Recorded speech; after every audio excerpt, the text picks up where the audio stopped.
The automatic doors of Newark International Airport slid open, and Naomi pushed the massive quadruple stroller through with effort. Her arms ached from lifting 4 car seats out of the minivan, and her back protested every movement, but excitement pushed her forward. 3-month-old babies occupied each seat: little Caleb, Zoe, Isaiah, and Harper. They were finally sleeping after crying the entire drive from their home in Montclair. She was going to surprise Gregory.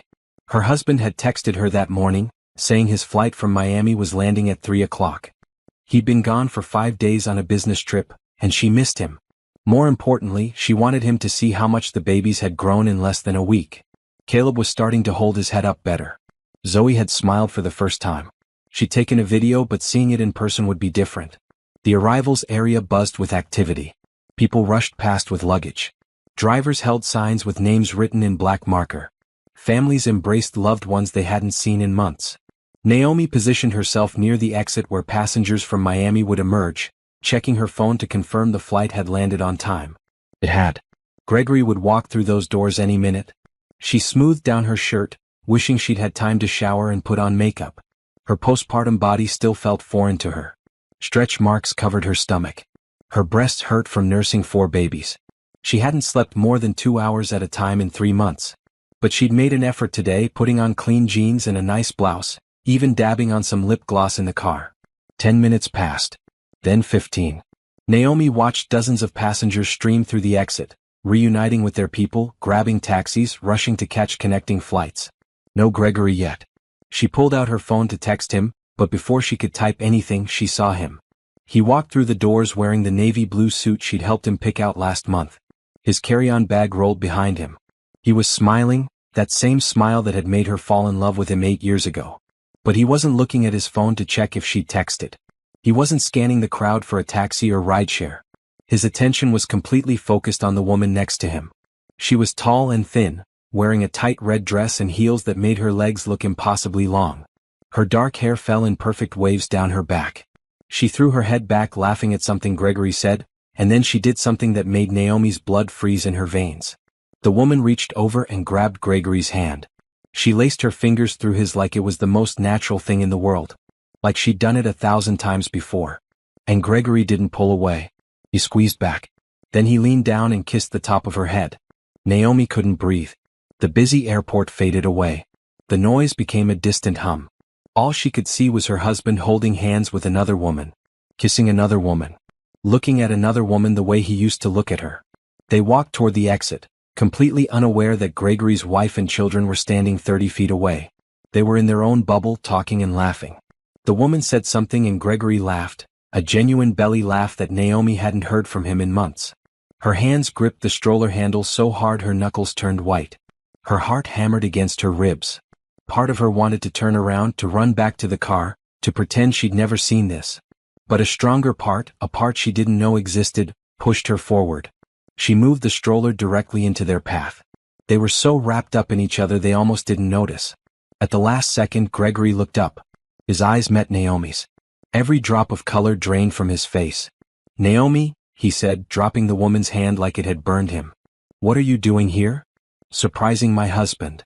Her voice came out steady, which surprised her because everything inside her was shaking. "Apparently, I'm the one who got surprised." The woman looked confused, her gaze moving from Gregory to Naomi to the stroller full of babies. "Gregory? What's going on?" "Gregory?" Naomi repeated. "You call him Gregory?" "I've been calling him Greg for 8 years. 8 years of marriage. 3 months of being parents to 4 beautiful children." She gestured to the stroller. "But please don't let me interrupt. You two look so comfortable together." "Naomi, this isn't what it looks like," Gregory started, his voice taking on that pleading tone he used when he wanted something. "Really?" Naomi's voice rose despite her attempt to stay calm. Several people nearby turned to look. "Because it looks like you're holding hands with another woman. It looks like you just kissed her head. It looks like you've been lying to me about business trips." How many business trips were really visits to see her? The woman stepped forward, her initial confusion replaced with something harder. "He told me he was divorced. He said his ex-wife was difficult and wouldn't let him see his kids." "Divorced?" Naomi laughed, but it came out bitter and sharp. "We're very much married. And difficult. I've been home alone with 4 newborns while he's been on his supposed business trips. I haven't slept in 3 months. I haven't had a shower that lasted more than 5 minutes. I've been changing diapers and nursing babies around the clock while he's been living a double life. Gregory reached for her arm. Naomi, let's not do this here. Let's go home and talk about this privately. She jerked away from his touch. Don't you dare touch me. You lost that right the second you touched her. Listen, I didn't know, the woman said, her voice softer now. I swear I didn't know he was married. Congratulations, Naomi said coldly. Now you do. And just so you understand who you've been sleeping with, this is the man who promised to love me forever. Who stood in front of our families and friends and vowed to be faithful. Who held my hand while I gave birth to 4 babies at once and told me I was his whole world. He's yours now. I hope you enjoy your prize. Gregory's face shifted from shock to anger. You're being dramatic. We can work this out. Work this out. Naomi's voice echoed through the terminal. There's nothing to work out. I'm done. We're done. You can move in with your girlfriend because you're not living in my house anymore. It's my house too, he said. My name is on the mortgage. Then I guess we'll let the lawyers figure it out. She pulled out her phone. I'm calling my brother to come pick me up. I suggest you find somewhere else to sleep tonight because if you show up at home, I'm calling the police. Harper started crying in the stroller, which set off a chain reaction. Within seconds, all 4 babies were wailing. Naomi looked down at her children, at the 4 little faces that depended on her for everything, and something hardened inside her chest. She looked back up at Gregory. You made your choice. Now live with it. Without waiting for a response, she turned the stroller around and walked away. Behind her, she heard the woman's voice, high and angry, demanding answers from Gregory. She heard Gregory calling her name. But she didn't stop. She didn't turn around. She pushed through the automatic doors and back into the sunlight. Her hands shook as she called her brother Timothy. He answered on the second ring. Naomi? What's wrong? Can you come get me? I'm at Newark Airport. And Tim. Her voice cracked for the first time. Bring some boxes. I need to pack Gregory's things and get them out of my house before the end of the day. What happened? He's been cheating on me. I just caught him at the airport with her. Timothy swore. I'm leaving now. 20 minutes. Don't move. Naomi ended the call and sank onto a bench outside the terminal. The babies were still crying. She unbuckled Zoe and lifted her out, holding her close, letting her daughter's tiny body ground her. One by one, she soothed each baby, whispering promises that everything would be okay even though she didn't know if that was true. People passed by, some glancing at her with sympathy, others with curiosity. She didn't care. The worst moment of her life had just happened in front of hundreds of strangers. What did a few more witnesses matter? 23 minutes later, Timothy's truck pulled up to the curb. Her older brother jumped out, his face tight with anger. He was a big man, over 6 feet tall with broad shoulders, and right now he looked ready to commit murder. Where is he? Timothy demanded. Don't, Naomi said firmly. He's not worth it. Just help me get the babies in the car. Timothy wanted to argue. She could see it in his face. But he looked at her expression and nodded. Together they loaded the car seats and stroller into his truck. Naomi climbed into the passenger seat, exhausted in a way that had nothing to do with lack of sleep. As Timothy drove toward her house, Naomi stared out the window at the familiar streets of New Jersey. Everything looked the same as it had this morning when she'd left. The same strip malls. The same traffic lights. The same trees lining the roads. But everything was different now. Her marriage was over. The father of her children had betrayed her in the worst possible way. She was about to become a single mother to 4 infants. The future she'd planned, the life she'd built, had collapsed in a single moment. But as they pulled into her driveway, as she looked at the house she'd turned into a home, something shifted. The initial shock and hurt began transforming into something else. Something harder. Something determined. Gregory thought she would fall apart. He thought she needed him. He was about to learn how wrong he was. Naomi unbuckled her seatbelt and turned to her brother. Call Mom and Dad. Tell them what happened. Then come back with Dad's truck. We're packing every single thing that belongs to Gregory, and it's going to be sitting on the curb by the time he gets home. He wants to throw away his family? Fine. But I'm keeping everything else. Timothy grinned, the first smile she'd seen since he picked her up. Now that's the sister I know. Let's do this. 6 months earlier, Naomi had stood in the bathroom of their home, staring at 4 positive pregnancy tests lined up on the counter. Her hands shook as she picked up each one, double-checking, triple-checking, certain there had to be a mistake. They'd been trying for a baby for 2 years. 2 years of negative tests, of scheduled intimacy, of hoping and disappointment. The fertility specialist had finally suggested IVF. They'd done one round, transferring 2 embryos, praying that at least one would take. Naomi? Gregory had called from the bedroom. Everything okay in there? She'd opened the door, tears streaming down her face. He jumped up from the bed, alarmed.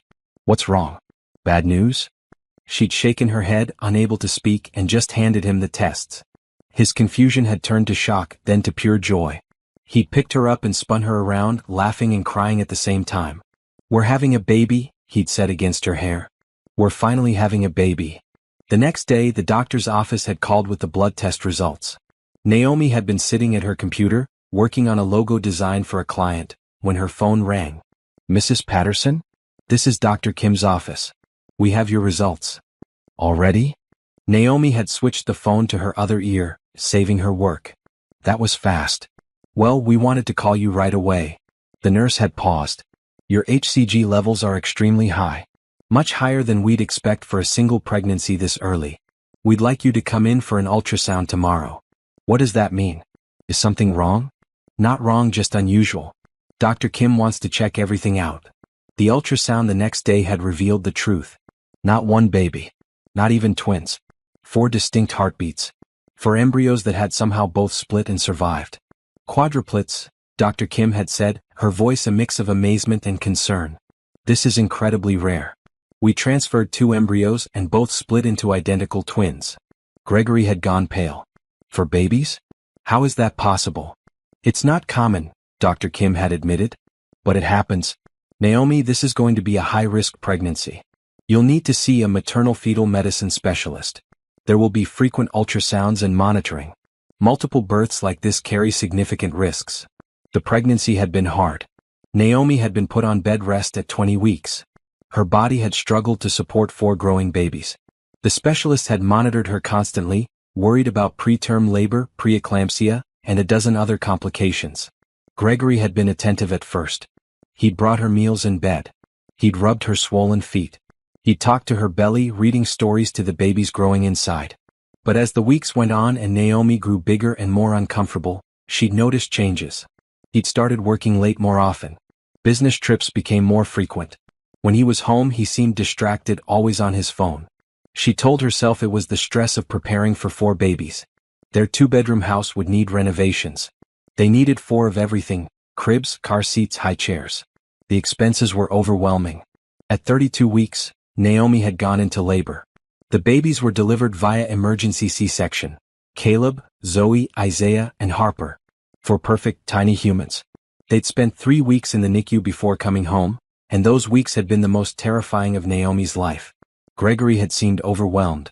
He'd visited the hospital but rarely stayed long. He'd said watching the babies hooked up to machines and monitors was too stressful. He'd said he needed to work to pay the mounting medical bills. Naomi had understood. Or at least she tried to. When they'd finally brought the babies home, reality had hit like a freight train. 4 infants needing to be fed every 2 to 3 hours. 4 diaper changes every few hours. 4 babies crying at different times for different reasons. Naomi's maternity leave had evaporated in a blur of exhaustion. Gregory's business trips had increased. He was gone more than he was home. When he was home, he rarely helped with the babies. He'd claim exhaustion from work, needing to sleep in the guest room so he could function. Naomi had been too tired to fight about it. Looking back now, standing in her living room surrounded by boxes of Gregory's belongings, she could see all the signs she'd missed. Or maybe not missed. Maybe ignored. The way he'd tilted his phone away when she walked into the room. The new cologne he'd started wearing. The expensive haircuts. The way he'd stopped initiating intimacy, claiming he was too tired or stressed. The defensiveness when she'd asked about his trips. Timothy came down the stairs carrying an armload of Gregory's clothes. Found these in the guest room closet. How long has he been sleeping separately from you? Since the babies came home. Naomi grabbed another box and started filling it with Gregory's books from the living room shelf. He said he needed sleep for work. While you were up every 2 hours with 4 newborns? Timothy's voice was hard. Naomi, how long has this been going on? I don't know. She sat down heavily on the couch, a hardcover book about investment strategies still in her hands. Honestly, Tim, I don't know anything anymore. I thought we were happy. I thought we were building a life together. I thought having babies would bring us closer. Her mother, Patricia, emerged from the kitchen carrying a box of Gregory's protein powders and supplements. She was a small woman, barely 5 feet tall, but she had a presence that made her seem much larger. Right now, her face was set in hard lines. "That man is a fool," Patricia declared. "You gave him everything. You almost died bringing those babies into the world. And this is how he repays you." "Mom, I don't want to talk about it right now." Naomi stood up and returned to packing. "I just want his stuff out of here." Her father, Thomas, came in through the front door carrying another load to his truck. He was quieter than his wife, but his jaw was clenched tight, and Naomi knew he was furious. "His car just pulled up," Thomas said. "He's getting out." Naomi's heart jumped into her throat, but she forced herself to stand straight. "Let him come. This is my house." The front door opened and Gregory walked in.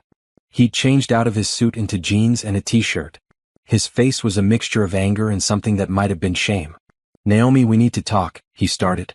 "There's nothing to talk about." She didn't look at him, just kept packing.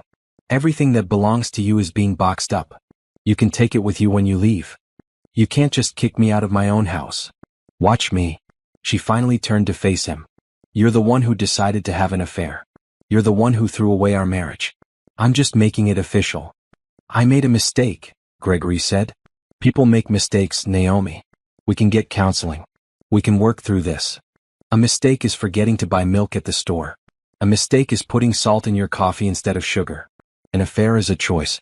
Multiple choices. Every time you texted her, every time you called her, every time you touched her, those were all choices. You chose her over me and over your children." Gregory's mother, Barbara, had arrived with his father. She pushed past Thomas into the house. "Naomi, don't be hasty. Marriage is hard work. Every couple goes through rough patches. With all due respect, Mrs. Patterson, this isn't your marriage or your business." Naomi kept her voice level. "Your son cheated on me while I was home with 4 infants. There's no rough patch to work through. There's only the end." "Those are my grandchildren," Barbara said, her voice rising. "You can't keep them from their father." "I'm not keeping them from anyone. Gregory is welcome to be a father. He just won't be my husband anymore." Gregory stepped forward. "Naomi, please. Just listen to me for 5 minutes." "I listened to you for 8 years, she said. "I listened when you said you loved me. I listened when you promised to be faithful. I listened to all your lies. I'm done listening." "It's over with Simone," he said desperately. "I ended it. Right there at the airport after you left. It was a mistake and it's over. Good for you. That doesn't change anything. How can you be so cold?" His voice broke. "After everything we've been through?" Naomi laughed, sharp and bitter. "I'm cold? I'm the one who's been here, Gregory. I'm the one who's been changing diapers and feeding babies and cleaning and cooking and doing everything while you've been playing house with your mistress. Don't you dare call me cold." Harper started crying upstairs, which meant the other 3 would wake up soon. Naomi glanced at the clock. "Feeding time. I need you all to leave," she said to the room at large. "The babies are waking up." "I'll help," Gregory offered. "No." The word came out flat and final. "You'll leave. Tim, Dad, Mom, can you help me bring them down here? I need to feed them." Timothy moved immediately to go upstairs, but Gregory blocked his path. "Those are my children too." "Then act like a father," Naomi said. "Pay child support. Show up for your custody time. But right now, get out of my house." "It's my house too. Then buy me out or I'll buy you out. Either way, one of us is leaving, and since I'm the one who takes care of 4 babies, I think the judge will agree it should be you." Gregory's face turned red. "You're going to regret this. When you're struggling alone, when you can't manage, don't come crying to me." "I won't," Naomi promised. "Now get out." For a moment she thought he might refuse. He stood there, hands clenched into fists, face twisted with anger. His parents hovered behind him, his mother looking like she wanted to say more. But Timothy stepped up next to Naomi, his 6'3" frame towering over Gregory's 5'10". "You heard her," Timothy said quietly. "Leave." Gregory grabbed 2 boxes and stormed out. His parents followed, Barbara throwing one last disapproving look over her shoulder. The door slammed behind them. Naomi's knees went weak. She sank onto the couch, suddenly shaking all over. Her mother sat down next to her, pulling her close. "You did good, baby," Patricia whispered. "You were so strong." "I don't feel strong," Naomi admitted. "I feel like I'm breaking apart." "That comes later," her mother said. "Right now you're running on adrenaline. When it wears off, then you'll cry. Then you'll grieve. But tonight you were a warrior. Upstairs all 4 babies were crying now. Naomi took a deep breath and stood up. I need to feed them. We'll help, Timothy said, already heading for the stairs. As Naomi climbed the steps to the nursery, she realized something. For the first time in months, she wasn't alone in caring for her children. Her family was here. They would help her through this. And somehow she would survive. But she would never, ever take Gregory back. That door had closed the moment she saw him holding another woman's hand. Some things couldn't be forgiven. Some betrayals were too deep. Her marriage was over. The man she'd loved no longer existed if he ever had. But her babies needed her. And that, at least, was something she could control. The divorce attorney's office was on the 14th floor of a glass building in downtown Newark. Naomi pushed the quadruple stroller through the elegant lobby, ignoring the stares from professional men and women in expensive suits. She'd learned to ignore the stares weeks ago. Mrs. Patterson? The receptionist looked up from her computer. Attorney Russo is ready for you. Angela Russo came highly recommended. Timothy's best friend was a lawyer who'd referred Naomi, calling Angela a shark in the courtroom. She was in her early 50s, with short silver hair and sharp dark eyes that missed nothing. Naomi. Angela came around her desk to shake hands. Thank you for coming in. And these must be the quadruplets I've heard about. Caleb, Zoe, Isaiah, and Harper, Naomi introduced, gesturing to each carrier. They're 4 months old now. Beautiful children. Angela returned to her seat, pulling out a legal pad. Let's talk about your situation.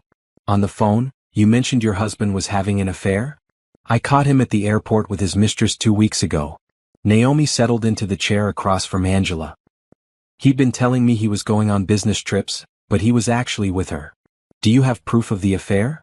I have pictures from the airport. My brother took them on his phone when we went back to get my car.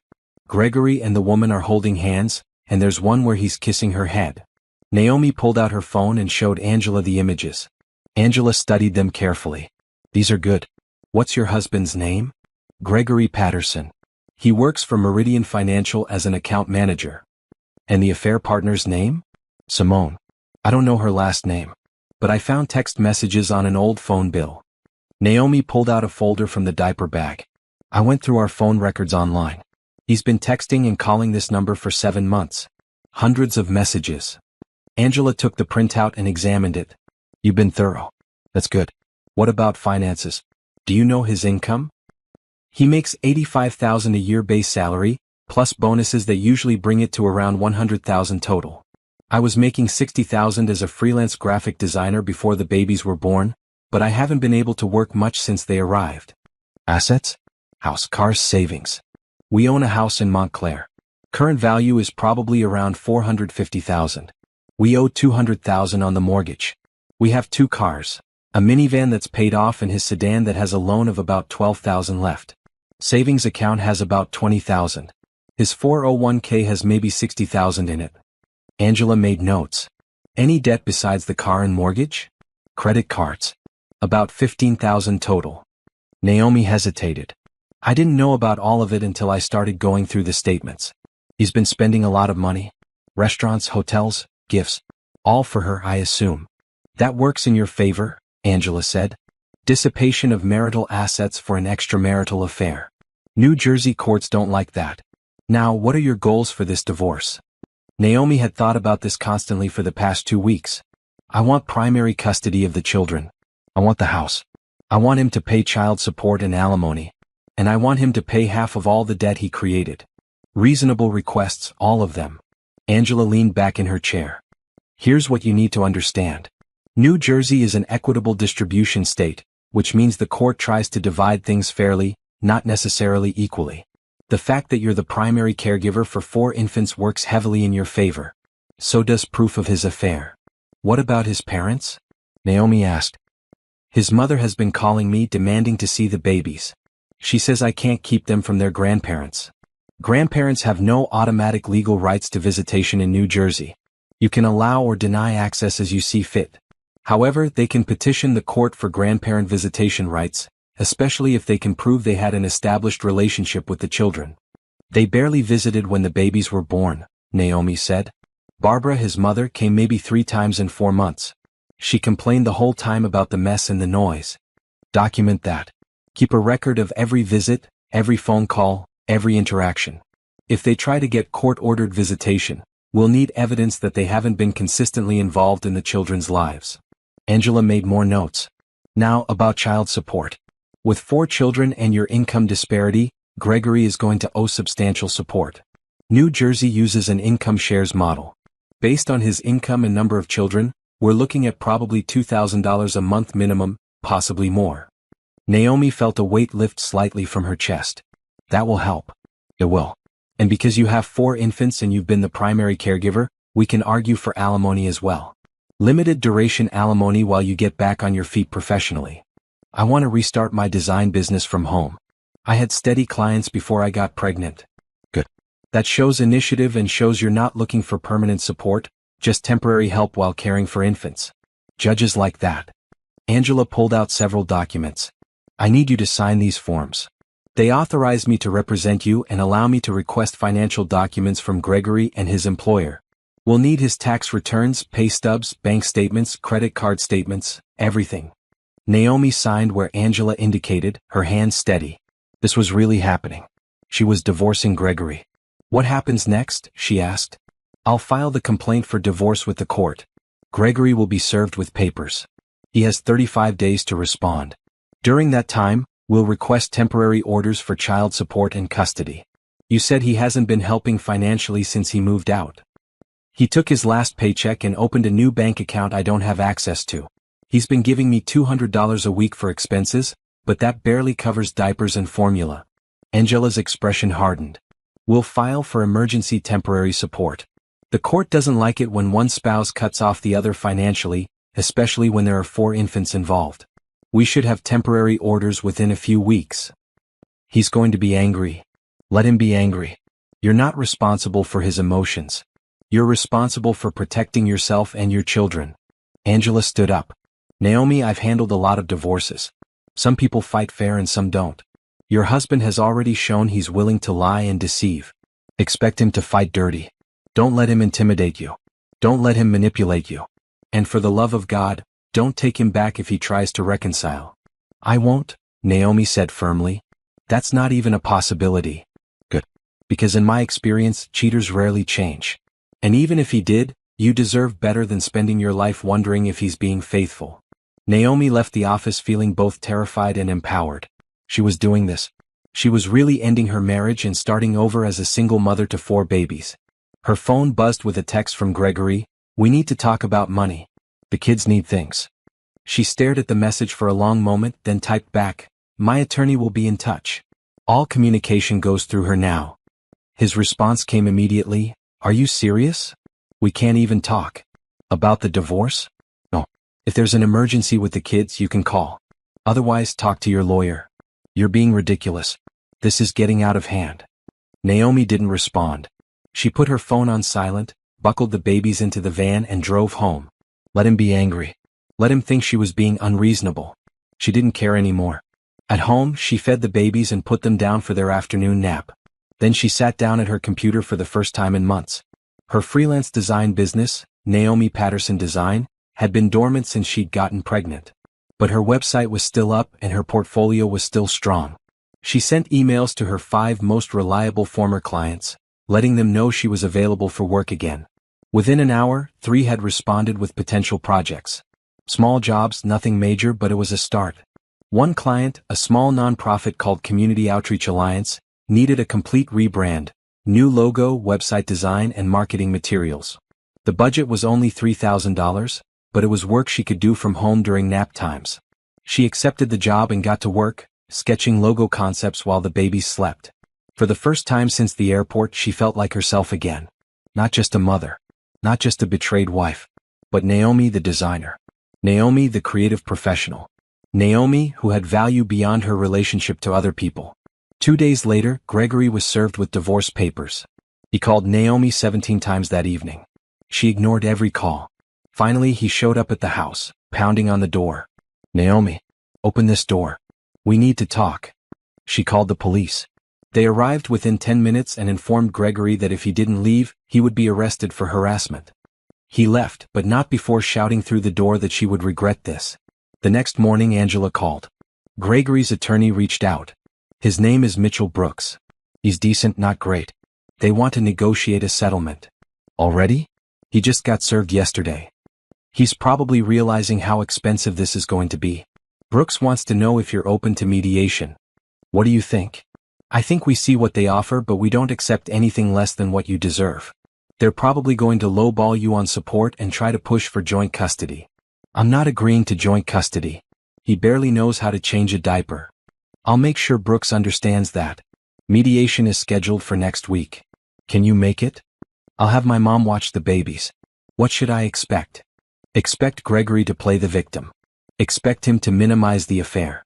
Expect him to claim he can't afford support payments. Don't react.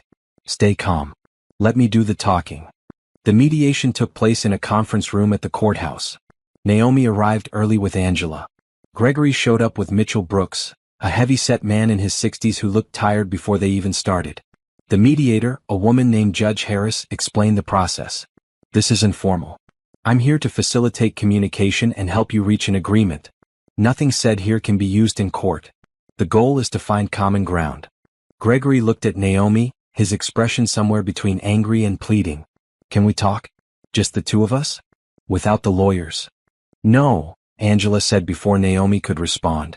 My client prefers to have representation present for all communications. I'm trying to be reasonable here, Gregory said. But you're making this impossible, Naomi. My client is not making anything impossible, Angela said coolly. She's protecting her interests and the interests of her children. Now, shall we discuss the actual issues? The mediation lasted 3 hours.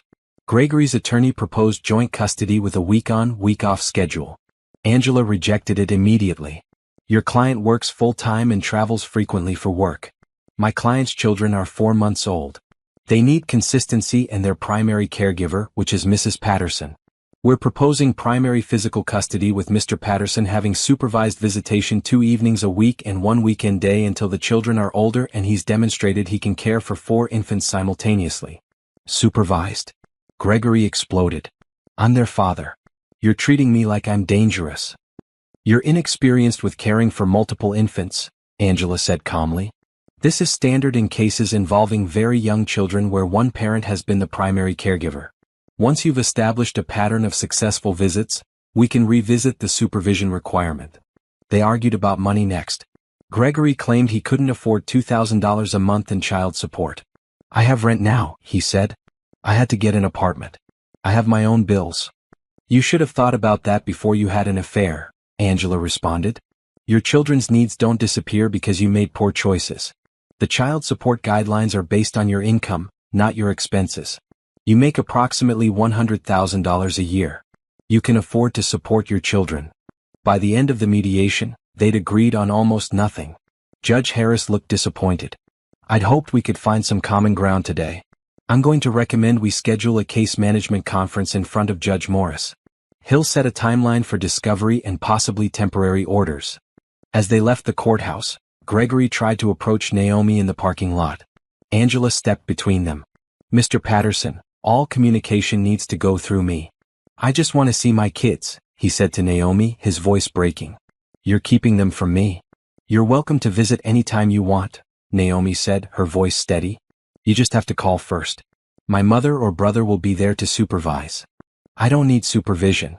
I'm their father. Then prove you can take care of them. Show up. Be consistent. Learn how to feed them and change them and soothe them when they cry. Stop making this about your hurt feelings and start making it about them. She walked to her van without looking back, feeling his eyes on her the whole way. But she didn't cry until she got home, and even then, it wasn't tears of sadness. It was tears of frustration and exhaustion and the overwhelming weight of fighting this battle alone.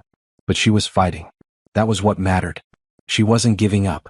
She wasn't backing down. Gregory had made his choice and now he would live with the consequences.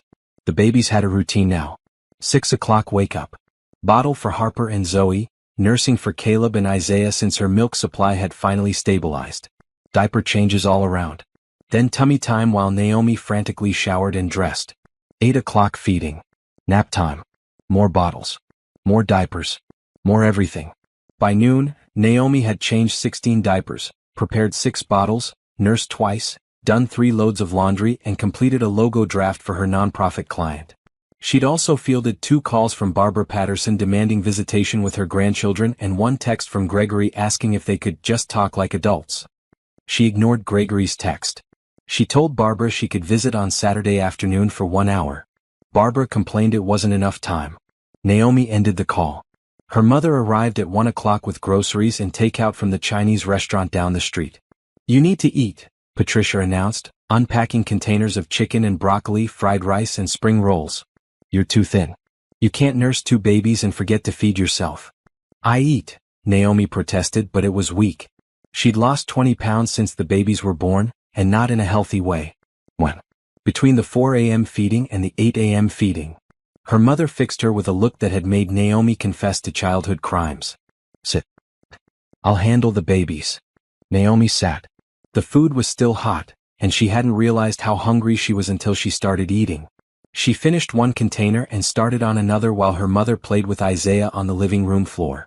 "How was the mediation?" Patricia asked. "Awful. Gregory wants joint custody and doesn't want to pay support. His lawyer is useless, which is good for me, but it means this is going to drag out. Your father wants to have a talk with Gregory. I've been holding him back, but he's getting harder to control. Please don't let Dad do anything that will end up with someone in jail." Naomi set down her fork. "I know everyone's angry, but I need to do this the legal way. Angela says we have a strong case. I just need to be patient." "Patient?" Her mother made a dismissive sound.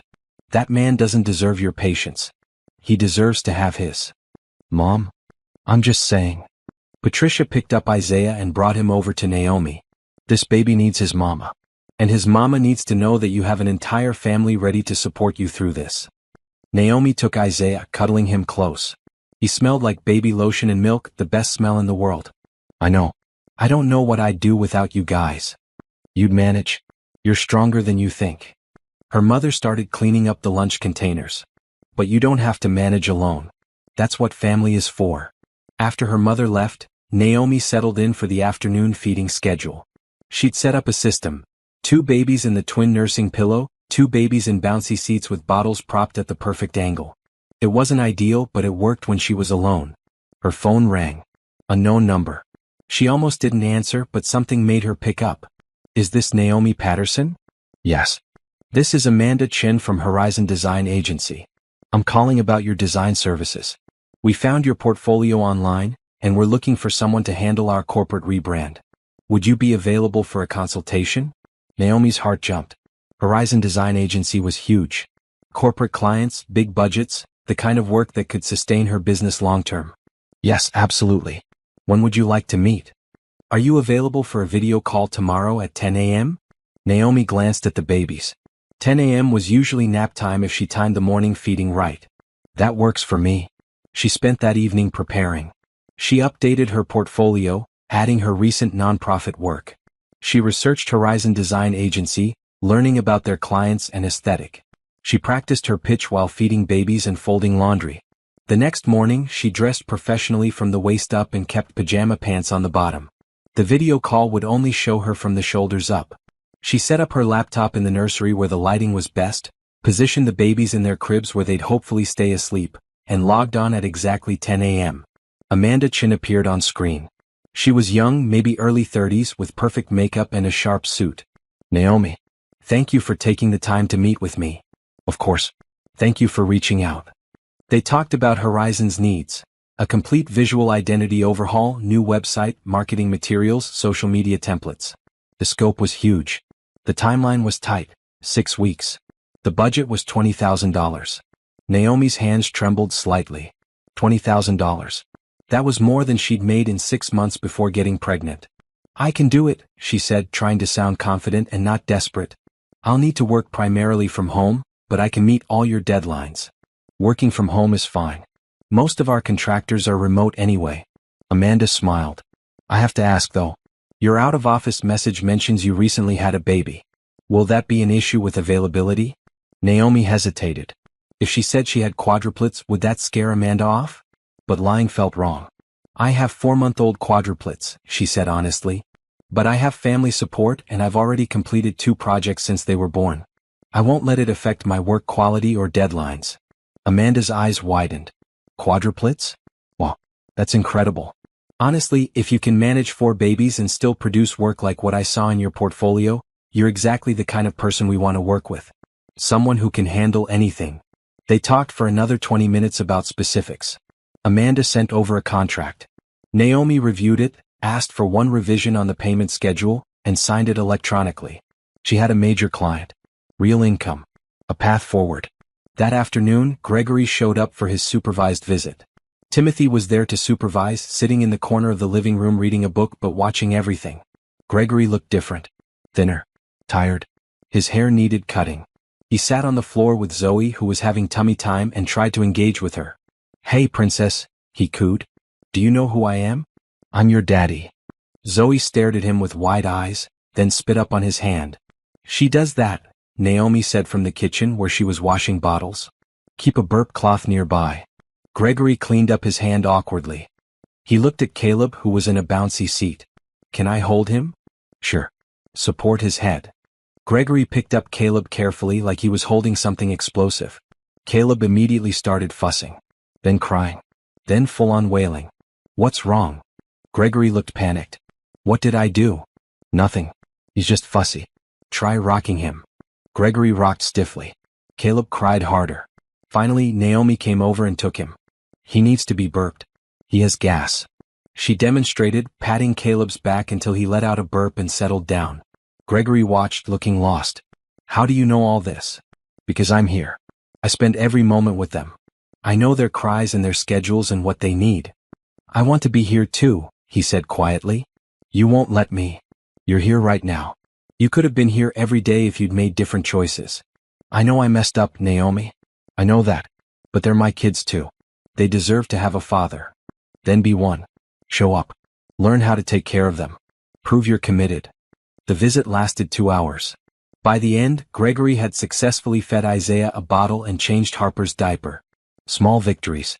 As he was leaving, he turned at the door. "I miss you. Not just the kids. You." "Don't," Naomi said firmly. "Whatever you're feeling, keep it to yourself. We're done, Gregory. We're never going to be together again. The sooner you accept that, the better." His face crumpled. "I made a mistake.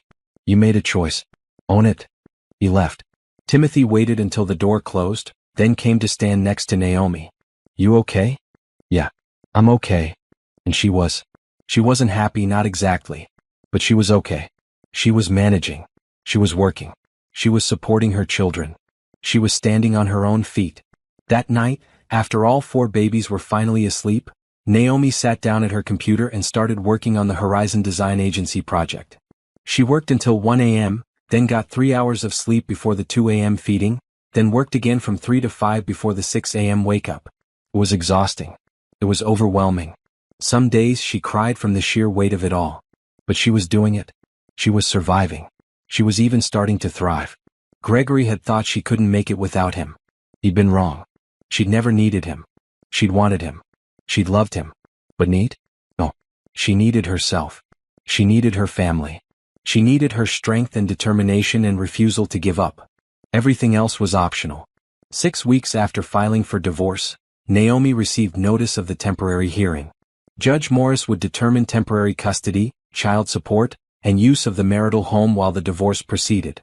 "This is standard," Angela explained over the phone. "We present our case for why you should have primary custody and why he should pay temporary support. His lawyer will argue the opposite. Judge Morris will make a decision based on the evidence. What are our chances?" "Good. Very good. You've documented everything. Who does the feedings, who changes the diapers, who takes them to doctor appointments. Gregory's visitation logs show he's been inconsistent. He's missed 3 out of the last 6 scheduled visits. He said work was busy. Then he should have rearranged his work. Children don't pause for convenience." Angela's voice was firm. "Bring all your documentation. Bring photos of you caring for the babies. We're painting a picture of reality. You are the primary parent, and you deserve temporary support to continue that role." The hearing was on a Thursday. Patricia came to watch the babies. Naomi dressed in a navy blue suit she'd bought specifically for court appearances. She wanted to look competent, professional, put together. Not like a woman falling apart. The courthouse was intimidating. High ceilings. Marble floors. Security screening. Angela met her in the lobby. "Ready?" "As I'll ever be." They sat in the courtroom while Judge Morris heard two other cases. Naomi watched the judge carefully.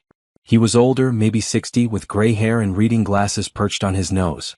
He listened intently to each case and asked pointed questions. Finally, their case was called. Naomi and Angela stood on one side.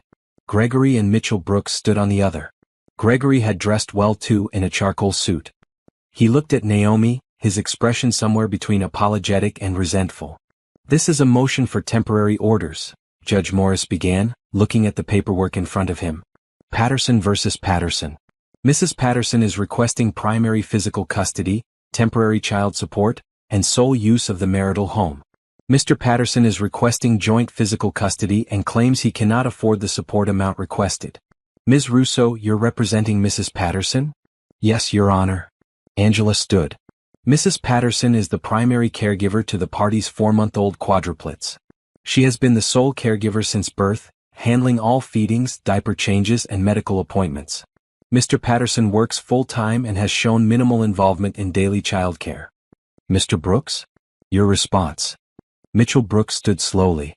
Your Honor, Mr. Patterson loves his children and wants to be actively involved. His work schedule has made it difficult, but he's committed to being a present father.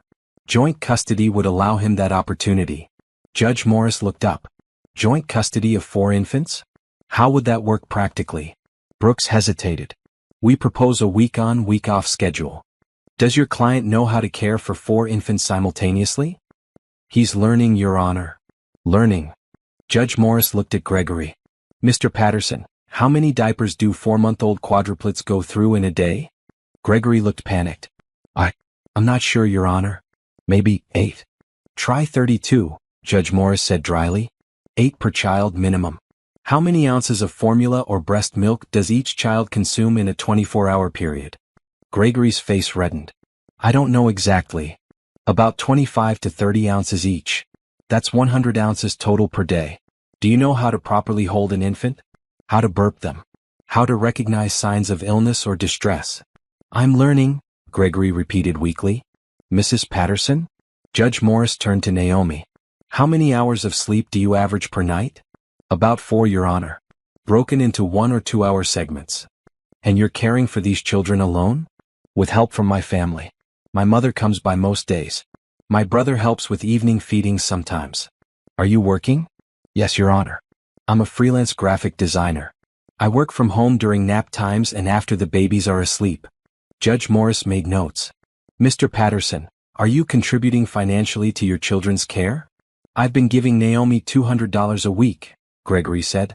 And your annual income is? Brooks provided the financial documents. Judge Morris reviewed them, his expression growing more stern. You make approximately $96,000 annually, and you're providing $800 a month to support 4 children? That's $200 per child per month. That doesn't even cover diapers. I have expenses too, Your Honor. I had to get an apartment. Because you chose to have an extramarital affair, Judge Morris interrupted. I've reviewed the evidence. The photographs, the phone records. Your choices created this situation, Mr. Patterson. Your children didn't ask to be born into a broken home, but you certainly contributed to making it one. Gregory's lawyer shifted uncomfortably. Your Honor, we're not here to litigate the affair. No, but I can certainly consider conduct when determining what's in the best interest of these children. Ms. Russo, what is your request for temporary child support?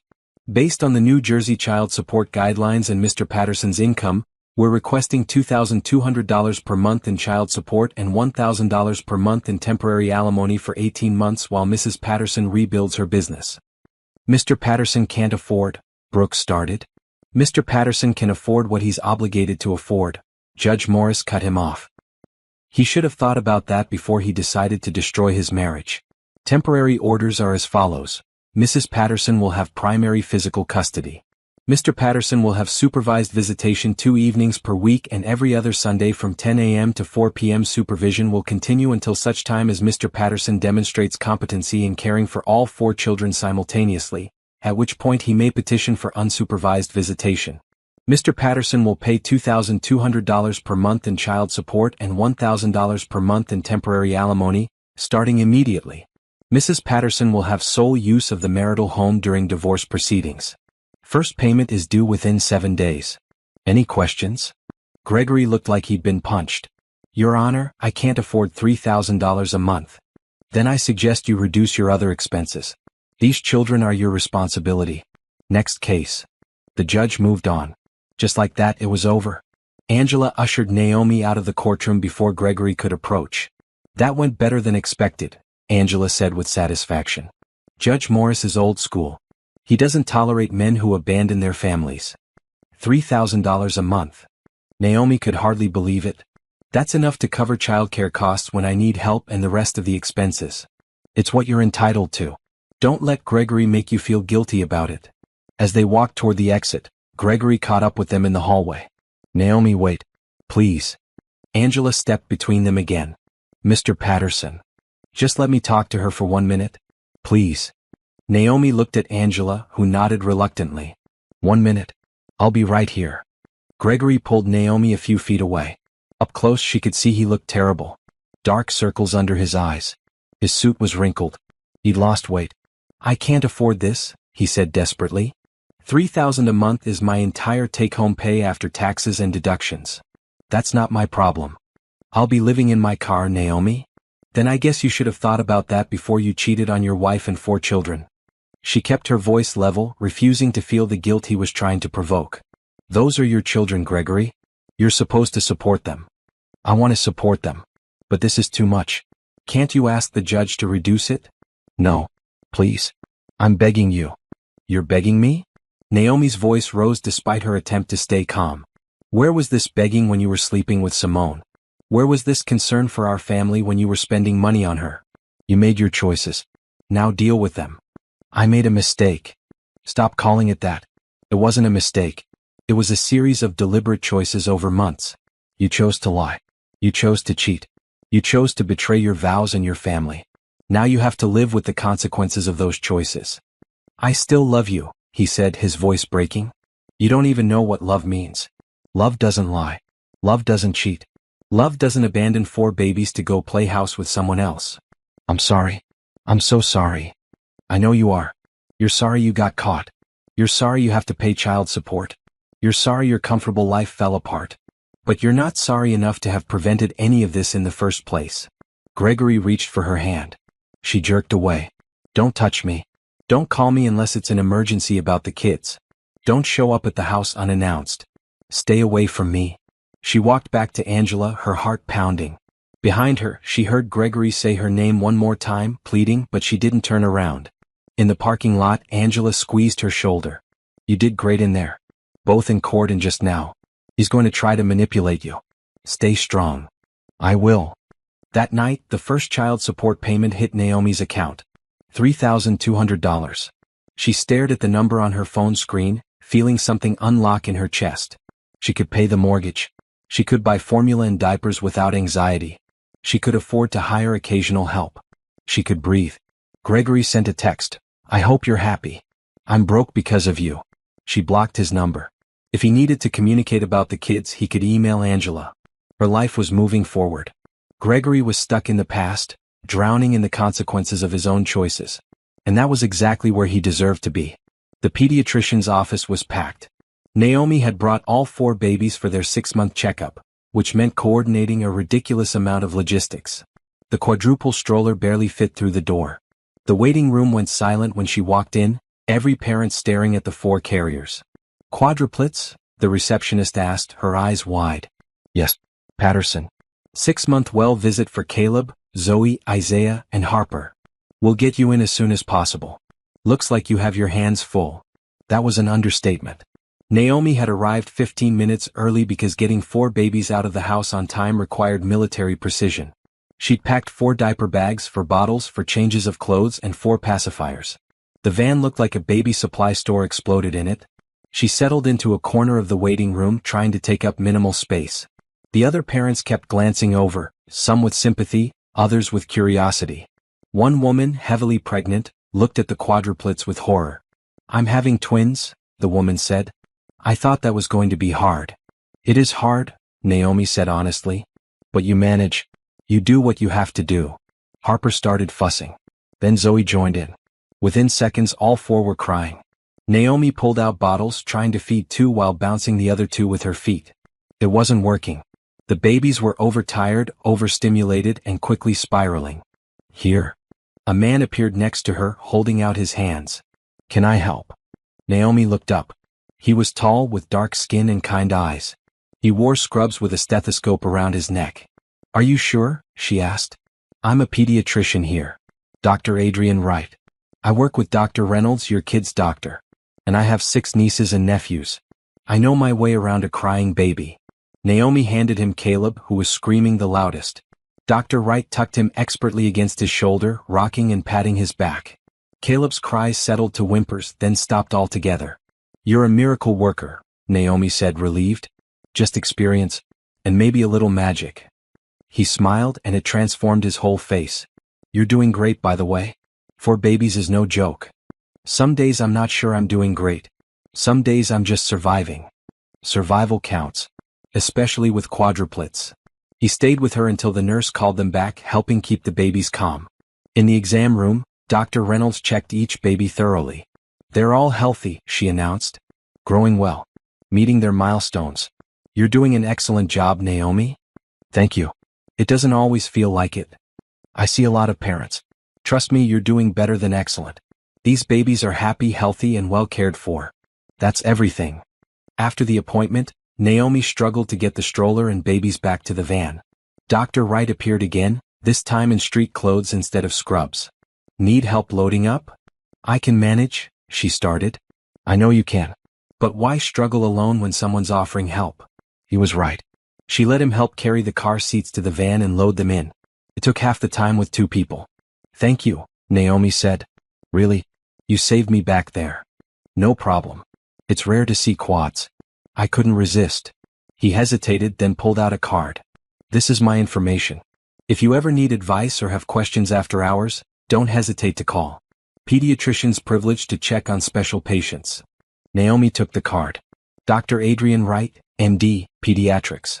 His cell phone number was handwritten on the back. That's very kind of you. I'm serious.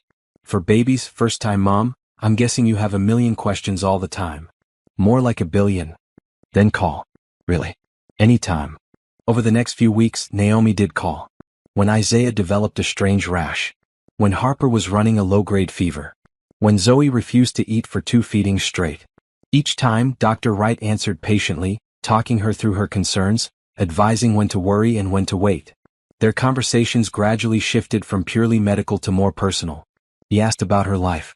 She found herself opening up, telling him about the divorce, the custody battle, the long nights alone. That's a lot to handle, he said after one late-night call about Caleb's colic. How are you holding up? I'm okay. I have good days and bad days. What about help? Family? My mom helps a lot. My brother too. But most of the time it's just me. That's got to be lonely. It was.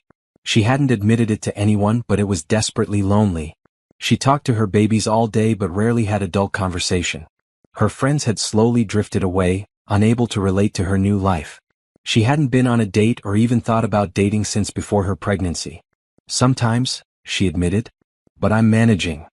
Well, if you ever want adult conversation, I'm happy to provide it. Even if there's no medical emergency involved. She smiled into the phone. Are you asking to be friends, Dr. Wright? Adrian. And yes, I guess I am. If you're open to that. She was. More than she'd expected to be. They started texting during the day. Funny memes about parenting. Articles about child development. Gradually they moved to personal topics. His family. Her family. His work. Her design business. I've been looking at your portfolio, he texted one day. You're really talented. Thank you. I'm working on expanding. I have 3 clients now and I'm pitching 2 more. That's amazing. How do you find time with 4 babies? I don't sleep much. That's not sustainable long-term. I know. But right now it's what I need to do. A month after their first meeting, Adrian asked if she wanted to grab coffee. Just as friends, he emphasized. No pressure. Naomi hesitated, then agreed. Patricia came to watch the babies. Naomi dressed in real clothes for the first time in weeks. Jeans that actually fit, a nice sweater, even makeup. She looked in the mirror and barely recognized herself. The coffee shop was cozy and quiet. Adrian was already there, sitting at a corner table with 2 lattes. I guessed at your order, he said. Vanilla latte extra shot? Perfect. She sat down, suddenly nervous. This is weird. I haven't been out without the babies in months. Does it feel strange? Like I'm missing a limb? Or four? He laughed. You're a good mom. But you're also a person. You're allowed to exist outside of motherhood. They talked for 2 hours. About everything and nothing. His family in Philadelphia. Her growing business. His work at the practice. Her dreams for the future. What do you want? He asked. If you could have anything, what would your life look like in 5 years? Naomi thought about it. Successful business. Happy, healthy kids. A house that feels like home instead of a battlefield. Peace, I guess. Just peace and stability. That sounds good. What about relationships? Romance? She shook her head. I can't even think about that right now. I'm still processing the end of my marriage. And honestly, I don't trust easily anymore. That's fair. Your husband really did a number on you. He did. But I'm working through it. Some days are harder than others. Adrian reached across the table, his hand stopping just short of hers. For what it's worth, he's an idiot. You're an incredible woman. Any man would be lucky to be part of your life. Naomi felt her face heat. You barely know me. I know enough. I know you're strong and smart and dedicated. I know you love your kids fiercely. I know you're rebuilding your life despite everything working against you. That's not nothing, Naomi. They left the coffee shop, and Adrian walked her to her van. This was nice, Naomi said. Thank you for suggesting it. Can we do it again? Maybe dinner next time? She hesitated. Adrian, I need to be honest. I'm not ready for anything romantic. I don't know if I'll ever be ready. My life is complicated and I'm still healing. I understand. What if I said I'm okay with complicated? What if I said I'm interested in getting to know you, whatever that looks like? No pressure. No expectations. Just seeing where things go. I have 4 kids. 4 babies. And an ex-husband who makes everything difficult. I'm a pediatrician. Kids don't scare me. And difficult ex-husbands are unfortunately common. I can handle it if you can. Naomi looked at him, this kind man who'd shown her nothing but patience and understanding. Part of her wanted to run away, to protect herself from the possibility of more hurt. But a bigger part wanted to take the risk. Okay, she said. Dinner. As friends. We'll see what happens. His smile was brilliant. That's all I'm asking. As friends. She drove home feeling lighter than she had in months. It wasn't love. It wasn't even romance. But it was possibility. And after everything she'd been through, possibility felt like hope. Simone Martinez sat in the DMV waiting room, staring at the number in her hand. 247. The digital display showed they were serving number 189. She'd been here for 3 hours, waiting to renew her license which had expired 2 months ago. She'd put it off because she'd been busy with Gregory, and now she was facing fines. Everything in her life had fallen apart in the 6 months since that day at the airport. She'd thought Gregory was divorced. He told her his wife was his ex, that they'd split before he met Simone, that the custody situation was complicated but settled. She'd believed him because she'd wanted to. Because he'd been charming and attentive and had made her feel special. The truth had been so much uglier. He was married. Not divorced, not separated, fully married with 4 newborn babies at home. And he'd been lying to both women the entire time. When Naomi had confronted them at the airport, Simone had felt the ground drop out from under her. She demanded answers from Gregory right there in the terminal. He tried to spin it, to claim his marriage was already over, that he was going to file for divorce anyway, that Simone was the one he really loved. She'd almost believed him. For about 24 hours. Then reality crashed in. Gregory moved into her apartment because Naomi had kicked him out. Suddenly, Simone's romantic fantasy became a cramped living situation with a man she barely knew. He borrowed money constantly. He complained about child support payments. He spent his time texting his lawyer or his wife, always stressed, always angry. The man who'd taken her to expensive restaurants and exotic hotels disappeared. In his place was someone bitter and broke and not at all the person she'd fallen for. She'd ended it after 2 months. Gregory had begged her to reconsider, but Simone was done. She'd lost her self-respect, her savings, and nearly lost her job because of him. Her boss had pulled her aside one day at the insurance agency where she worked. Simone, I need to talk to you about your performance. You've been late 12 times in the past 2 months. You've missed deadlines. Clients are complaining. I know. I'm sorry. I've been dealing with some personal issues. We all have personal issues. But they can't interfere with work. Consider this a formal warning. If things don't improve, we'll have to discuss your future here. She'd shaped up after that, but the damage was done. She'd passed over for a promotion that would have come with a $15,000 raise. The position went to someone else, someone who hadn't been distracted by a lying, married man. Her friends had distanced themselves too.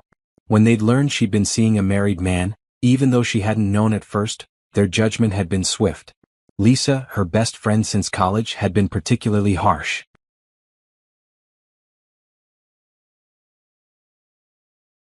"You stayed with him even after you found out he'd lied," Lisa said over the phone. "What did you think was going to happen? That he'd be different with you than he was with his wife? He said his marriage was over. They always say that, Simone. Always. And you were smart enough to know better, but you chose to believe him anyway." The friendship had ended shortly after. Simone couldn't even be angry about it because Lisa was right. She had chosen to believe Gregory's lies even after the truth came out. She'd wanted so badly for him to be the person she'd thought he was. Number 247 finally appeared on the screen. Simone approached the counter, handed over her expired license and documents. "That'll be a $100 renewal fee plus a $75 late fee," the clerk said without looking up. Simone handed over her credit card, hoping it wouldn't be declined. Gregory still owed her $800 he'd borrowed for emergency car repairs. That never happened. She tried to get the money back. He'd blocked her number. Walking out of the DMV with her new license, Simone pulled out her phone and opened Instagram. She shouldn't look. She knew she shouldn't. But her fingers found Naomi's profile anyway. Naomi's account was private, but she had a professional page for her design business that was public. The most recent post showed a logo design for a major corporation, announcing a new partnership. "Excited to be working with Horizon Design Agency on their complete rebrand," the caption read. "This is a dream project and I'm grateful for the opportunity." The post had hundreds of likes and dozens of comments congratulating her. Naomi looked happy in the small profile picture, smiling, confident, glowing. Simone felt sick. The woman whose life she'd helped destroy was thriving. Meanwhile, Simone's own life was in shambles. She thought about reaching out, about apologizing. But what would she say? "Sorry I slept with your husband even after I found out he was married?" There were no words that could make that okay. Her phone rang. Unknown number. She answered cautiously. "Is this Simone Martinez?" "Yes." "This is Mitchell Brooks. I'm Gregory Patterson's attorney. I'm calling because my client has indicated you might be willing to testify on his behalf in his divorce proceedings." Simone's stomach dropped. "Excuse me?" "Mr. Patterson is seeking joint custody of his 4 children. He believes your testimony about the nature of your relationship could help establish that his marriage was already troubled, which might help his case." "Are you serious?" "Quite serious. We'd need you to testify that Mr. Patterson led you to believe he was divorced, that he seemed committed to co-parenting, and that his wife was unreasonable about custody." "I'm not doing that." "Ms. Martinez, you could be subpoenaed." "Then subpoena me and I'll tell the truth. That Gregory lied to me and his wife. That he's a cheater and a liar who couldn't even pay his own rent. That I've never met his wife but she has every right to keep him away from her and those children." "That's not." Simone hung up. Her hands were shaking. The absolute audacity of Gregory, thinking she would help him after everything. She blocked the lawyer's number. Then she did something she'd been avoiding for months. She opened her email and wrote a message. "Dear Mrs. Patterson, you don't know me except from the worst moment of both our lives. My name is Simone Martinez, and I'm the woman your husband was having an affair with. I want you to know that I didn't know he was married when we met. He told me he was divorced. When I found out the truth at the airport, I should have walked away immediately. Instead, I let him convince me to give him another chance. That was wrong and I'm deeply sorry. I ended our relationship months ago. I recently received a call from his lawyer asking me to testify on his behalf. I refused. I wanted you to know that I won't be helping him, and if I'm subpoenaed, I'll tell the court the truth about who he is. I'm not asking for forgiveness.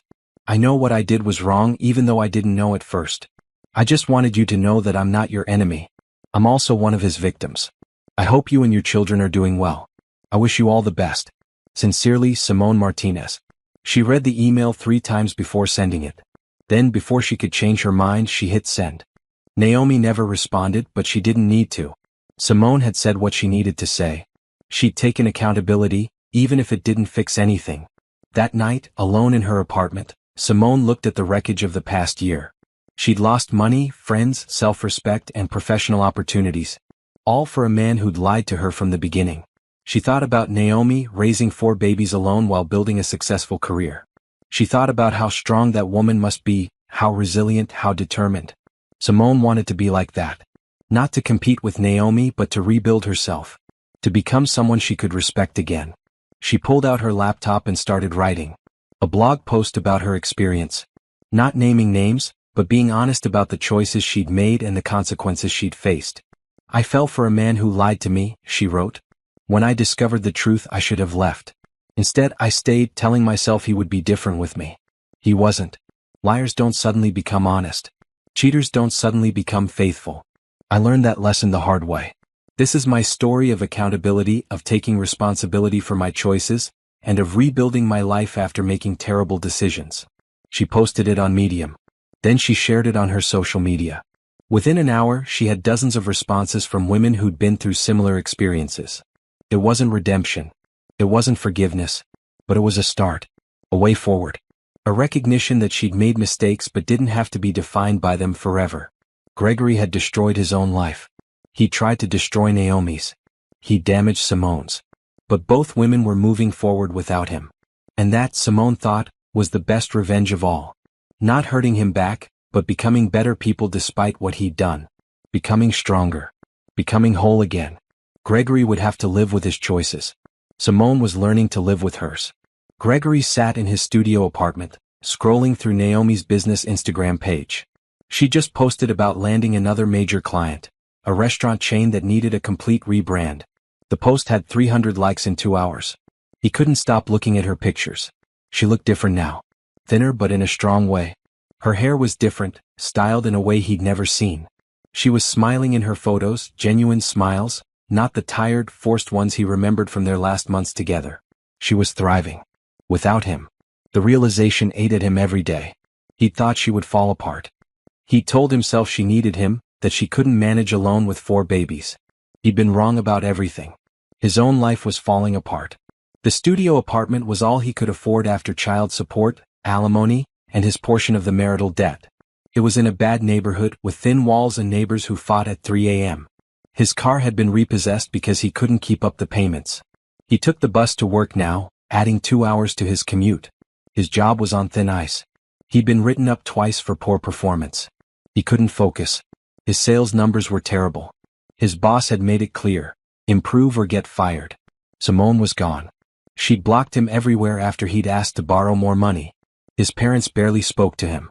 His mother had taken Naomi's side after seeing how hard she was working, and that betrayal stung worse than anything. Even his visits with the kids were painful.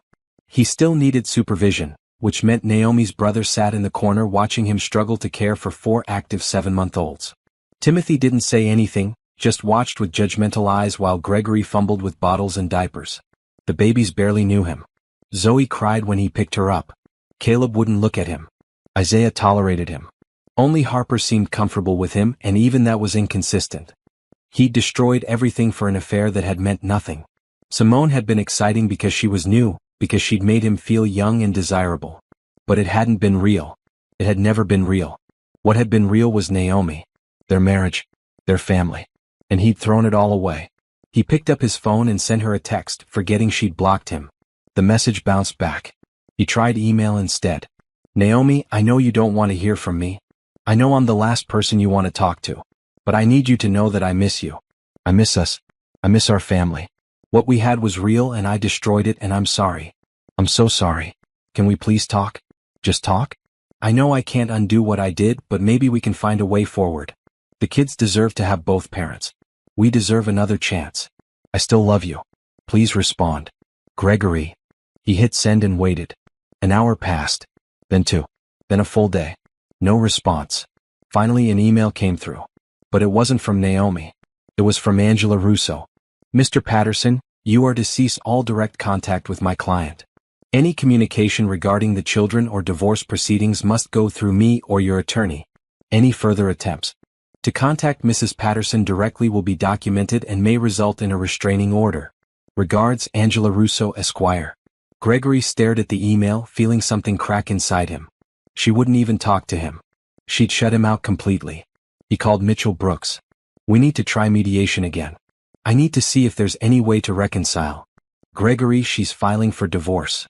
She wants nothing to do with you. Reconciliation isn't on the table. Can we try? Can we at least ask? Brooks sighed. I'll reach out to her attorney. But don't get your hopes up. 3 days later, Gregory sat in another mediation room. Naomi was already there with Angela. She looked beautiful in a gray dress, her natural hair styled perfectly. She didn't look at him when he walked in. Judge Harris, the same mediator from before, looked tired. Mr. Patterson, your attorney indicated you wanted to discuss reconciliation. Is that correct? Yes. I want to try to save my marriage. Judge Harris looked at Naomi. Mrs. Patterson? Is this something you're open to discussing? No, Naomi said clearly. I'm not interested in reconciliation. I want to finalize the divorce as quickly as possible. Naomi, please, Gregory started. Don't. She finally looked at him and her eyes were cold. Don't sit there and act like you care about saving our marriage. You destroyed it. You don't get to rebuild it. I made a mistake. People make mistakes. You keep saying that. Like it was one mistake. It wasn't. It was hundreds of choices over months. Every lie. Every secret phone call. Every time you touched her instead of me. Those were all choices, Gregory. Not mistakes. I know that now. I know what I lost. Can't we try counseling? No. For the kids. Don't you dare use the kids as an excuse. Naomi's voice rose. If you cared about the kids, you would have thought about them before you cheated. You would have been home helping me instead of off with your mistress. You would have been a father. I am a father. Biologically, yes. But being a father means showing up.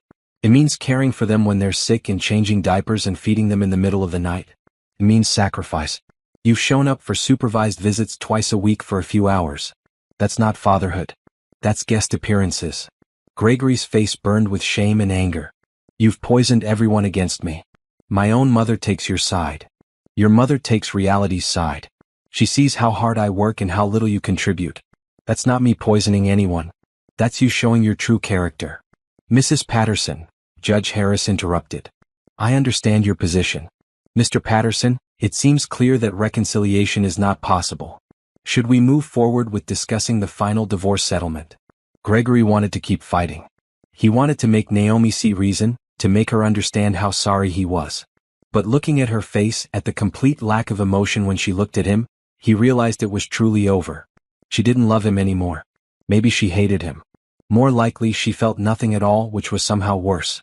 I want more custody time, he said, grasping at the only leverage he had left. I want overnights. I want holidays.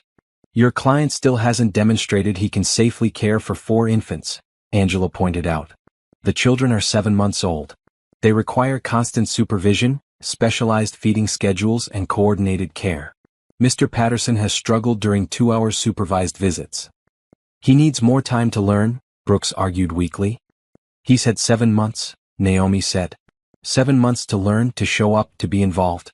Instead, he's missed visits, shown up late, and complained about paying support for his own children. I'm not risking their safety by giving him unsupervised custody time. I would never hurt them. Not intentionally. But you don't know what you're doing. Last visit, you gave Zoe her bottle too fast and she choked. You put Isaiah in his carrier without buckling him. You left Harper on the changing table while you went to get a diaper. Any of those things could have resulted in serious injury. I'm learning. Learn on your supervised time.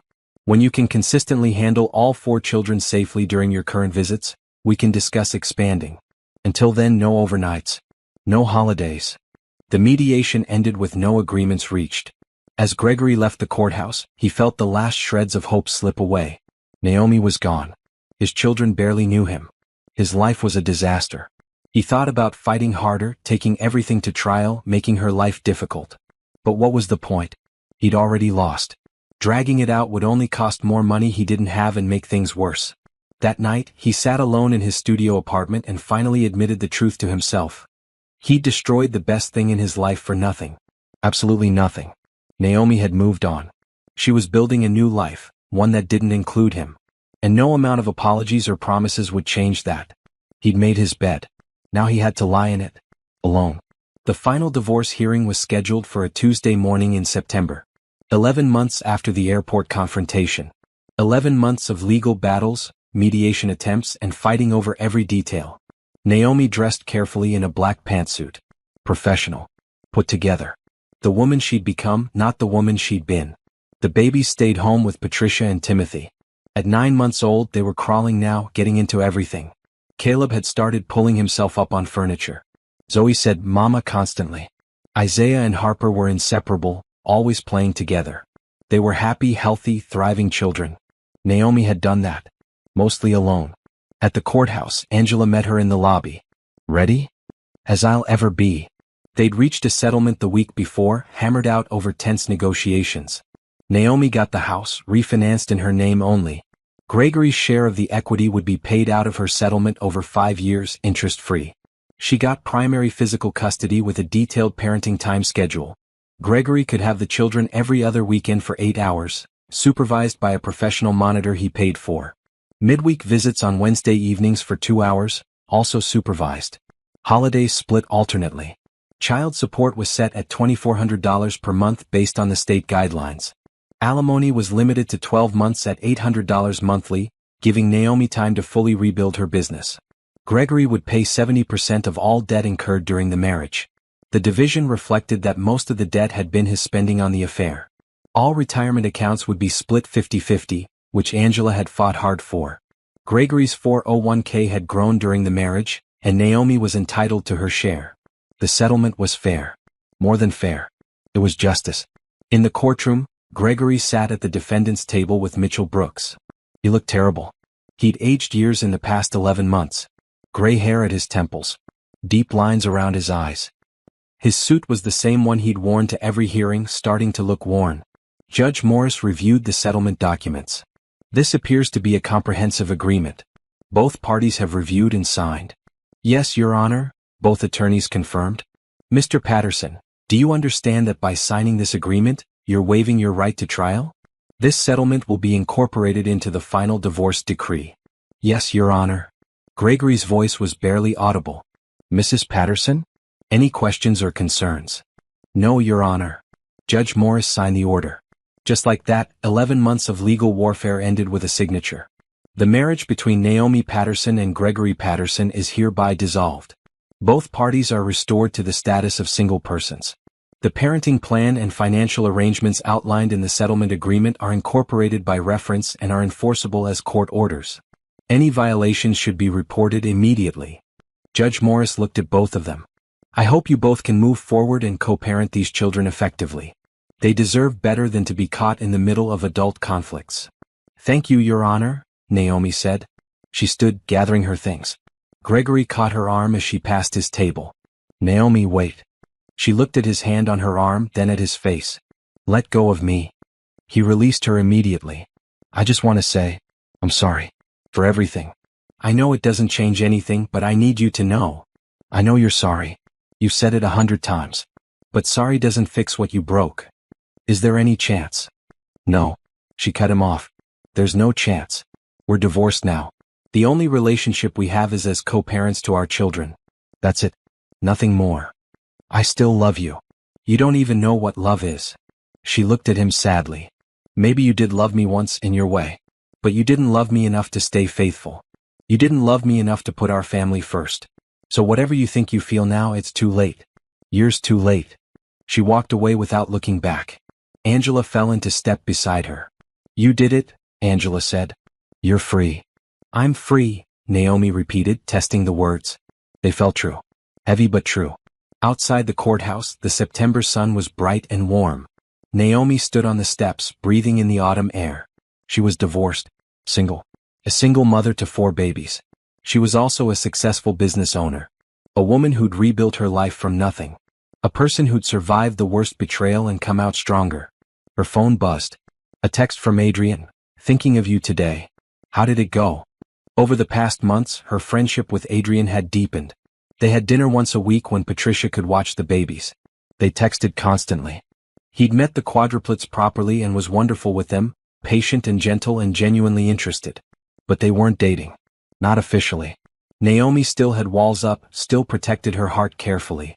Adrian understood. He was content to be friends and let things develop naturally, without pressure. She texted back, "It's done. I'm officially divorced." His response came immediately, "Congratulations. That's a huge milestone. Want to celebrate? Coffee later?" Coffee sounds perfect. She drove home feeling lighter than she had in a year. When she walked through the door, four babies crawled toward her at different speeds, all calling Mama, in their various ways. She scooped up Zoe and Harper, one on each hip. Timothy grabbed Caleb. Her mother had Isaiah. "How did it go?" Patricia asked. "It's done. We're divorced." Her mother's eyes filled with tears. "Oh baby. How do you feel?" "Relieved. Exhausted. Free." "Good. That's good." Patricia set Isaiah in his high chair. "We're having a celebration dinner tonight. Your father's bringing takeout from your favorite Thai place. Timothy's getting a cake. We're celebrating you." "Mom, you don't have to." "Yes, we do. You survived something that would break most people. You raised 4 babies through a divorce. You rebuilt your career. You're standing here strong and independent and amazing. We're celebrating that." That evening, surrounded by her family eating pad thai and chocolate cake, Naomi felt truly happy for the first time since before her wedding.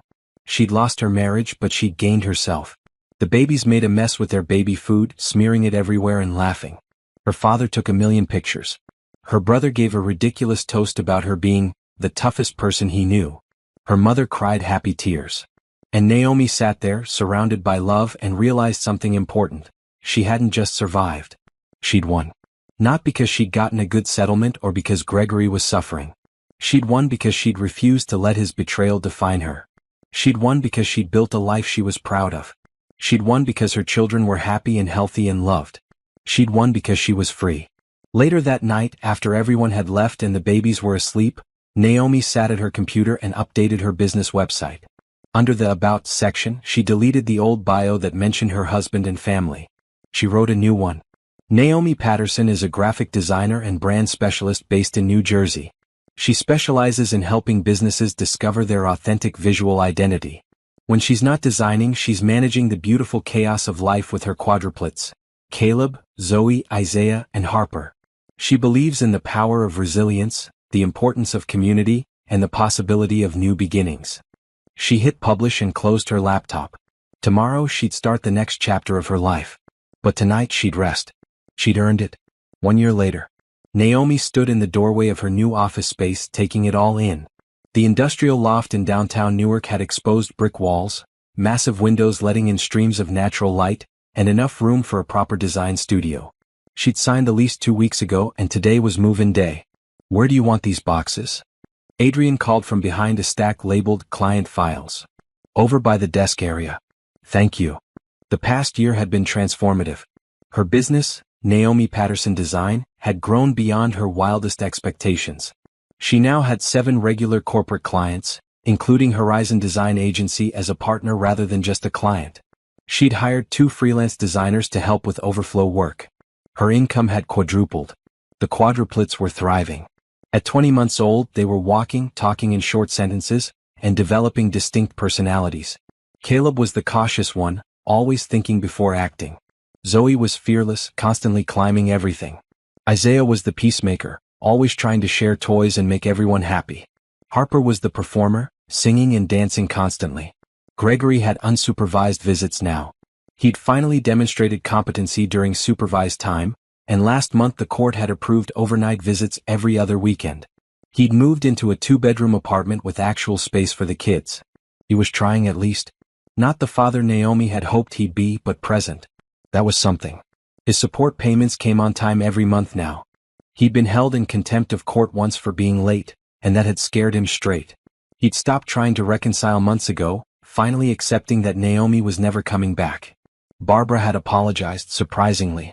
She'd shown up at Naomi's door 3 months ago with tears in her eyes and a gift bag full of toys for the babies.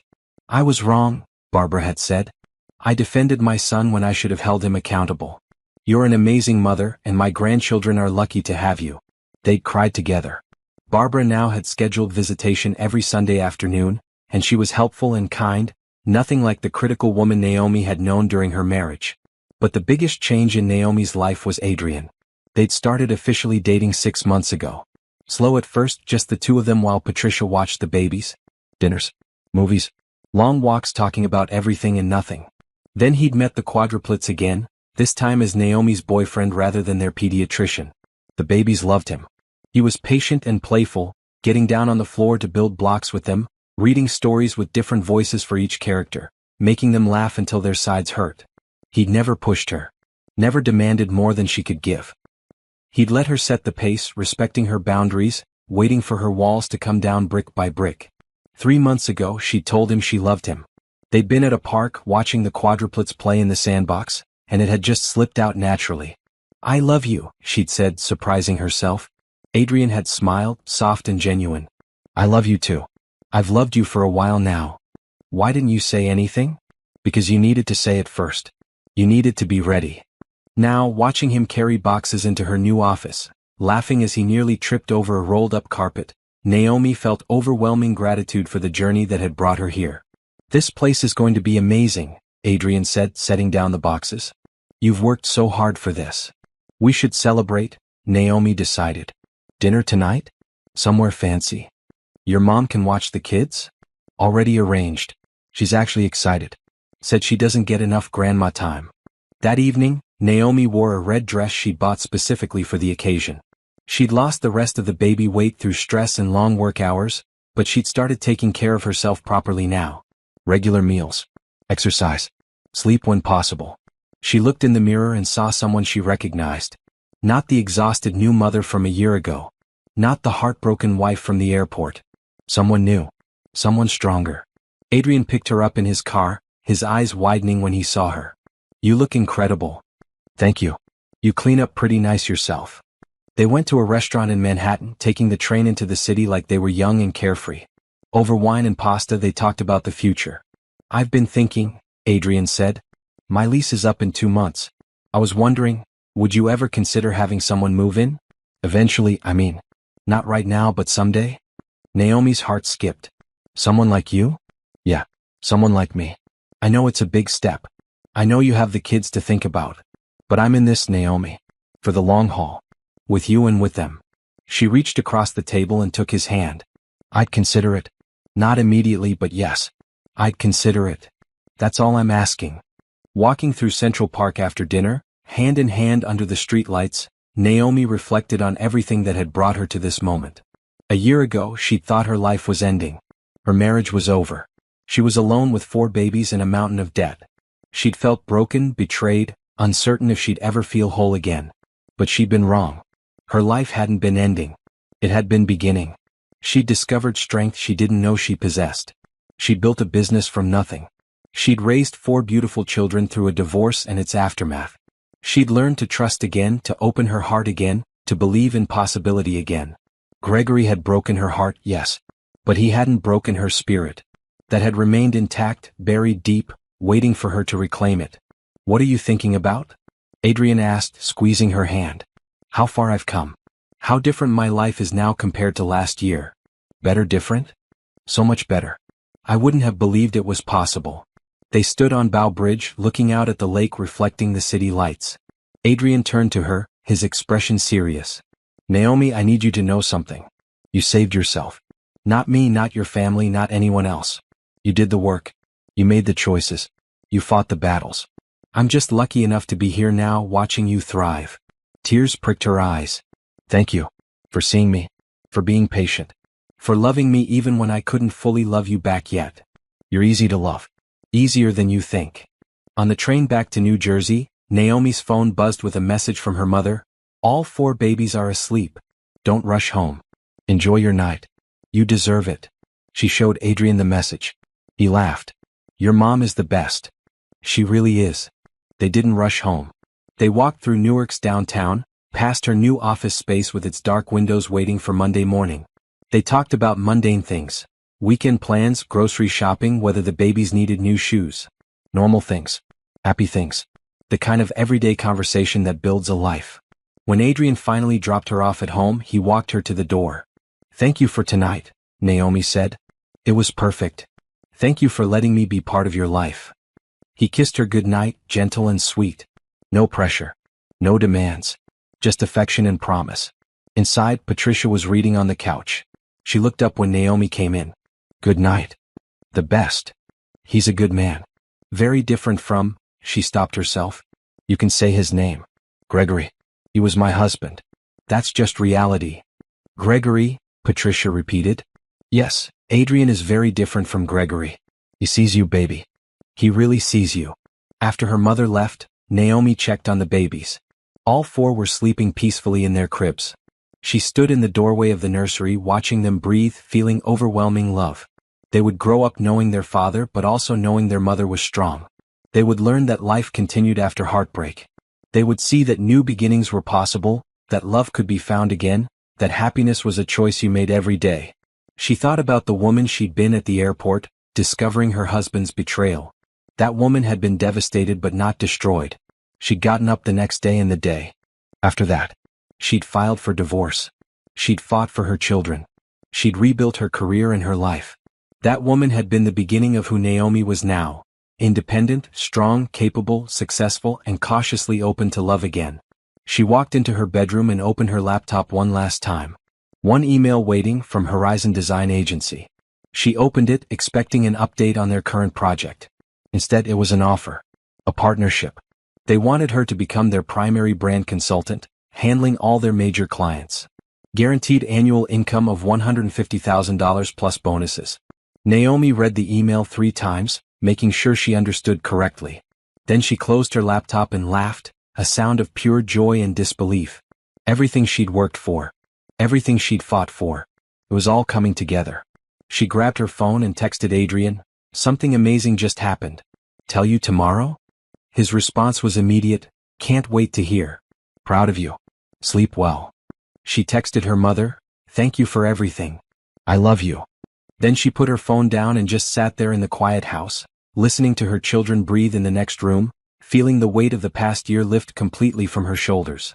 Gregory had given her 4 beautiful children, but he'd also given her something unexpected, the push she'd needed to discover who she truly was.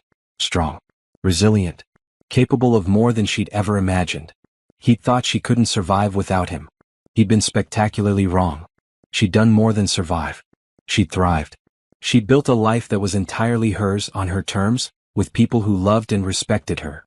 She'd gotten her revenge in the best possible way, by becoming happy without him. By building a life so full and rich and satisfying that he'd become irrelevant. Not someone she hated. Not someone she pined for. Just someone she used to know. The father of her children. Nothing more. The chapter with Gregory had closed. The chapter with Adrian was just beginning. But more importantly, the chapter of Naomi discovering herself, reclaiming her power, and building her dreams was in full swing. She climbed into bed in her house, in the life she'd created.